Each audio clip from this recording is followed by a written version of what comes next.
Redmi launch কৰিলে Redmi 8 আৰু তাৰ অলপ পিছতেই launch কৰিছিল ইয়াৰ ডাঙৰ ভাই Redmi 8 যেটো launch কৰা হৈছিল 9 অক্টোবৰত নমস্কাৰ আইছ মই তিতিৰাজ আপোনালোকক পুনশ্চৰণ কৰিছো টেক অসমেলে আজি আমি লৈ আহিছো Redmi অলপতে launch কৰা Redmi 8 আৰু Redmi 8 এৰ মাজত এটা অন পেপাৰ স্পেক কম্পাৰিজন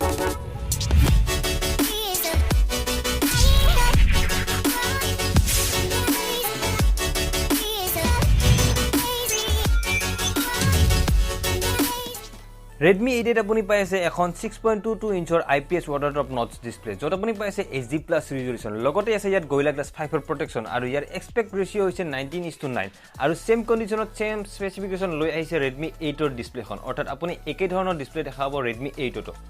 Redmi 8 এর ক্যামেরা ডিপার্টমেন্টত আপুনি ইয়াত দেখা পাব এটা সিঙ্গেল ক্যামেরা ব্যাকত যত আছে Sonyৰ IMX 363 সেন্সৰৰ 12 মেগাপিক্সেলৰ f1.8 আপাৰচাৰৰ এটা ক্যামেৰা আৰু সেলফিত আপুনি দেখা পাব 8 মেগাপিক্সেলৰ f2.0 আপাৰচাৰৰ এটা সেলফি ক্যামেৰা আনহাতে Redmi 8 ত আপুনি দেখা পাব এটা ডুৱেল ক্যামেৰা সেটআপ ব্যাকত যত আপুনি প্ৰাইমাৰী সেন্সৰ একে ধৰণৰ অৰ্থাৎ Sonyৰ IMX 363 সেন্সৰৰ 12 মেগাপিক্সেলৰ f1.8 আপাৰচাৰৰ প্ৰাইমাৰী ক্যামেৰা পাই আছে লগতে আছে 2 মেগাপিক্সেলৰ এটা ডেপথ সেন্সৰ আৰু সেলফিত আপুনি দেখা পাব 8 মেগাপিক্সেলৰ f2.0 আপাৰচাৰৰ এটা ক্যামেৰা Redmi 8 ত আপুনি দেখা পাব 5000 mAh ৰ পাৱাৰ ব্যাকআপ অৰ্থাৎ ব্যাটাৰী ডিপাৰ্টমেন্টত আছে 5000 mAh ৰ ব্যাটাৰী ব্যাকআপ আৰু 18 ওয়াটৰ ফাষ্ট চাৰ্জিং সাপোৰ্ট কিন্তু আপুনি বক্সত পাব 10 ওয়াটৰ এডাল চাৰ্জাৰ আৰু একেই ধৰণে Redmi 8 টো সেম ক্যাটাগৰীৰ ব্যাটাৰী ব্যাকআপ অৰ্থাৎ 5000 mAh ৰ ব্যাটাৰী ব্যাকআপৰ লগতে ফাষ্ট চাৰ্জিং সাপোৰ্ট আৰু বক্সত 10 ওয়াটৰ চাৰ্জাৰ এডাল পাব আপুনি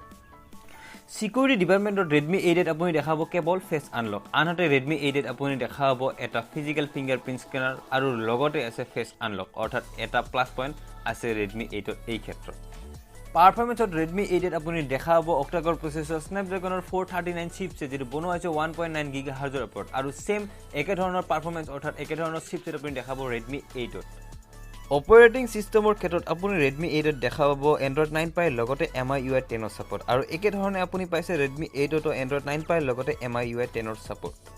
দুটাকৈ ষ্টৰেজ ভেৰিয়েন্ট আছে দুয়োটা ফোনতে যত আপুনি পাইছে Redmi 8 ত 2GB + 32GB ষ্টৰেজ যাৰ প্ৰাইস ৰখা হৈছে 6500 টকা আৰু 3GB + 32GB ৰ বাবে প্ৰাইস ৰখা হৈছে 7000 টকা আনহাতে Redmi 8 ত 3GB + 32GB ৰ বাবে ৰখা হৈছে 8000 টকা প্ৰাইস লগতে 4GB + 64GB ৰ বাবে প্ৰাইস ৰখা হৈছে 9000 টকা কম্পেৰিজনৰ অন্তত আমি এতিয়া আগবাঢ়িছো দুয়োটা ফোনৰে কনক্লুজনলৈ আপুনি Redmi 8 পাইছে সিঙ্গেল ক্যামেৰা আনহাতে আপুনি পাইছে Redmi 8 ত ডুৱেল ক্যামেৰা সেটআপ আৰু পাই আছে আপুনি Redmi 8 ত এটা ফিজিক্যাল ফিংগাৰপ্ৰিন্ট স্ক্যানাৰ কিন্তু আপুনি Redmi 8 ত নাপাব এটা ফিজিক্যাল ফিংগাৰপ্ৰিন্ট স্ক্যানাৰ এই ক্ষেত্ৰত বৰ বিশেষ পাৰ্থক্য নাই দুয়োটা ফোনৰ মাজত এতিয়া এইটো আপোনাৰ ওপৰত কথা আপুনি কোনটো পছন্দ কৰিব কিন্তু মোৰ কনক্লুজন এটা হেতু হৈছে Redmi এইবাৰ খুবেই বেয়া কাম কৰা দেখা গৈছে কাৰণ Redmi 7 ত দিছিল Snapdragon 632 প্ৰচেছৰ কিন্তু এইবাৰ দিছে আগৰ পুৰণা সেই প্ৰচেছৰটো যেটো Redmi 8 ত দিয়া হৈছে অলৰেডি সেই ক্ষেত্ৰত Redmi খুবেই বেয়া কাম কৰিছে মোৰ ফালৰ পৰা আজিৰ ভিডিওটো ইমানতে সমাপ্ত কৰিছো মই তিতিৰাজ আপোনালোকৰ পৰা বিদায় মাগিছো